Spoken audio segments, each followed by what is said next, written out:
स्वागत, अभिनंदन, आभार स्वीकार करिए अपने दोस्त रसल रघुवंशी का नमस्कार। साहित्यशाला के इस 30वें एपिसोड में मैं आपके सामने लेकर के प्रस्तुत हूँ एक छोटी सी कविता जिसे मैंने स्वयं रचने का प्रयास किया है। और इस कविता का मैंने जो शीर्षक दिया है वह है मेरा संदेश। वाकई में साहित्य जो होता है वह समाज का दर्पण होता है, और यदि समाज में हो रही घटनाक्रम का प्रतिबिंब साहित्य में नहीं आता है तो निश्चित रूप से यह बात कही जा सकती है कि वह सच्चा साहित्य नहीं है, वह कोई काल्पनिक साहित्य है या कहीं और दुनिया का साहित्य है। तो साहित्य की जो सबसे बड़ी जिम्मेदारी है कि वह समाज से आपको जोड़े और समाज उस साहित्य से जुड़े जिससे कि दोनों के बीच एक मजबूत और फ्रूटफुल रिलेशन या संबंध विकसित हो सके। तो आज जिस प्रकार से देश में परिस्थितियां चल रही हैं उन्हीं पर आधारित है ये मेरी छोटी सी कविता। साथियों, सकारात्मक रहना बुरी बात नहीं है, मैं भी मानता हूं व्यक्ति को सकारात्मक रहना चाहिए, लेकिन क्या तूफान आने पर शुतुरमुर्ग की तरह रेत में रेगिस्तान में अपना सर डाल देने से तूफान खत्म हो जाता है? कतई नहीं, ऐसा कतई नहीं होता है। लेकिन ऐसा करने से नुकसान अवश्य होता है। तो जरूरत है कि आप जागरूक रहें, सकारात्मक रहें और साथ ही साथ आपके पास अधिक से अधिक बातों की जानकारी हो। एक बात कहना चाहूंगा कि मेरी अभिव्यक्ति बेहतरीन नहीं है, शानदार नहीं है, मेरे शब्द अनगढ़े हैं, मेरे शब्द उतने प्रभावी नहीं हैं, लेकिन मेरे भाव निश्चल हैं, निष्कलंक हैं। मैं अपने भावों को आपके भावों से जोड़ने का यह प्रयास करता हूँ और इस कविता के माध्यम से आज के जो समाज में चल रही घटनाओं हैं उन्हें रेखांकित, उन्हें चित्रित और उन्हें प्रदर्शित करने का प्रयास करता हूँ। मुझे पता है कि आपको अंदर जिज्ञासा पैदा हो रही कविता से जुड़ने की, तो देर न करते हुए मैं शुरू करता हूँ। सभी को मेरा नमन, सभी को मेरा नमन, मेरी करुण कथा पर देंगे आप लोग ध्यान, मेरी करुण कथा पर देंगे आप लोग ध्यान। अस्पताल अस्पताल ढूंढता रहा बेड और ऑक्सीजन। आज जैसी परिस्थितियां हैं या फिर कुछ दिन पहले जैसी परिस्थितियां थीं, अब तो थोड़ा सा मामला सामान्य हो गया है, उसी पर आधारित है कि अस्पताल अस्पताल ढूंढता रहा बेड और ऑक्सीजन। जो हो सकता था सब किया जतन, जो भी संभव था मेरी औकात में, मेरी मुफलिसी में, वह सब कुछ मैंने किया। जो हो सकता था किया सब जतन, पर फिर भी न बचा पाया अपना जीवन, पर फिर भी न बचा पाया अपना जीवन। अंतिम संस्कार के लिए न मिली लकड़ी और अगन। जिस प्रकार से लोग अपने परिजनों को, अपने प्रियजनों को विभिन्न नदियों में प्रवाहित कर रहे हैं, नदियों के किनारे उनको दफन कर दे रहे हैं, उसी पर यह बात कही गई है कि अंतिम संस्कार के लिए भी न मिल सकी लकड़ी और अगन। सुनहरी यादों को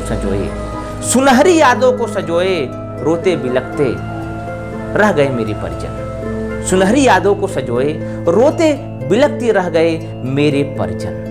अंतिम विदाई के लिए भी न जुटा पाए धन। जिस प्रकार से स्मशानों पर, कब्रिस्तानों पर लोगों में अमानवीयता पैदा हो गई है, लोग इतने ज़्यादा पैसे चार्ज करना चाहते, कमा लेना चाहते हैं, अंतिम संस्कार में भी वह हमारी मानवता पर एक ऐसा आघात है, एक ऐसा धब्बा है जिसे मैं शब्दों में नहीं बयां कर सकता हूँ, और उसका कष्ट मेरे भावों से आप प्रदर्शित और देख सकते हैं। अब अगली लाइन है, रीति रिवाज धर्म परंपराएं छोड़ कर दिया गया दफन। रीति रिवाज धर्म परंपराएं छोड़ कर दिया गया दफन। दशा देख मेरी पतित पावनी का भी तड़पा होगा मन। दशा देख मेरी पतित पावनी का भी तड़पा होगा मन। अभी क्या कम था कि कुत्तों ने भी नोचा मेरा तन। अभी क्या कम था कि जो कुत्तों ने भी नोचा मेरा तन। राम नामी भी साथ छोड़ गया, खींच लिया गया मेरा कफन। राम नामी भी, जिस प्रकार से आप देख रहे हैं विभिन्न प्रकार के वीडियो के माध्यम, सोशल मीडिया के माध्यम से, वहाँ उसके लिए मैं कहना चाहूँगा कि राम नामी भी साथ छोड़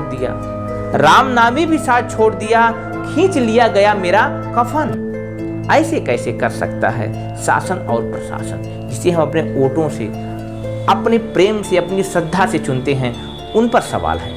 ऐसे कैसे कर सकता है शासन और प्रशासन?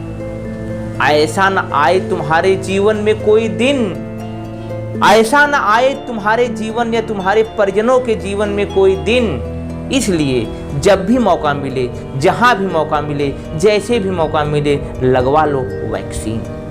वैक्सीन आज के समय में वह संजीवनी बूटी है जो कि लक्ष्मण को जिस प्रकार से उसने जीवन दिया, उसी प्रकार से आपको भी जीवन दे रही है। विभिन्न भ्रांतियों से दूर होइए, विभिन्न प्रकार की अफवाहों से बचिए जो कि बड़ी संक्रामक और बड़ी खतरनाक होती हैं।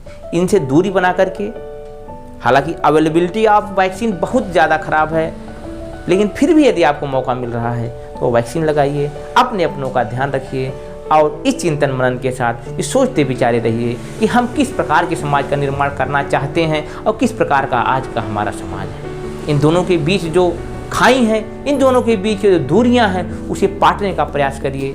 जो भी हो सके सकारात्मक करिए, अच्छा करिए, जागरूकता के लिए करिए, लोगों के लिए करिए। इन्हीं बातों के साथ मैं इस उम्मीद के साथ विदा लेता हूं कि अगले हफ्ते फिर आपसे मुलाकात होगी और भी हम विभिन्न मुद्दों पर बातें करेंगे, साहित्य का आधार लेकर के, साहित्य को मेरु रज्जु बना करके। साथियों, हमेशा की तरह एक अनुरोध मैं हमेशा आपसे करता हूं और आज भी वो गुजारिश है कि आपका एक सब्सक्रिप्शन मेरा उत्साह बढ़ाता है, मेरा साहस बढ़ाता है, मेरी सोचने की क्षमता बढ़ाता है।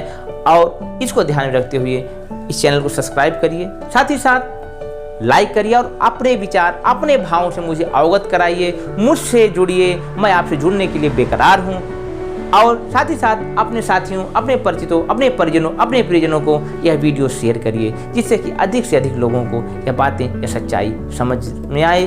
सकारात्मक बनिए, सोच के साथ, विचार के साथ, सक्षमता के साथ। इन्हीं बातों के साथ विदा लेता हूँ मैं, आपका दोस्त रसल रघुवंशी। नमस्कार।